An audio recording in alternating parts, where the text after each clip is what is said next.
কি এনেছো গো আসার সময়? সিঙ্গাড়া। সিঙ্গাড়া চাটনি এনেছো? একদম।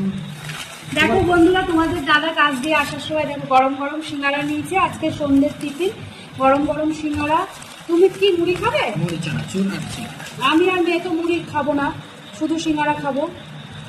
তোমরা কে কে সিঙ্গাড়া খাবে এবং চাটনি দিয়ে কে কে সিঙ্গাড়া খেতে ভালোবাসো আমার মতো কমেন্টস করে জানাবে। কিন্তু আমার তো চাটনি দিয়ে সিঙ্গাড়া খেতে বেশ ভালোই লাগে। আর সিঙ্গাড়াগুলো গরম গরম আছে, বাইরে বৃষ্টি হচ্ছে, এর মধ্যে এরকম চাটনি দিয়ে সিঙ্গাড়া, আজকে সন্ধ্যে টিফিনটাকে জমে যাবে।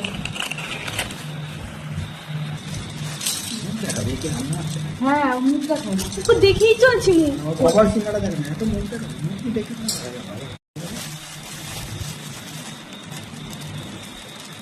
খাবি বাবা সিঙ্গাড়া? চাটনি দিয়ে আমি কিন্তু দুটোই খাবো। খাও, সে বানানো করেছে।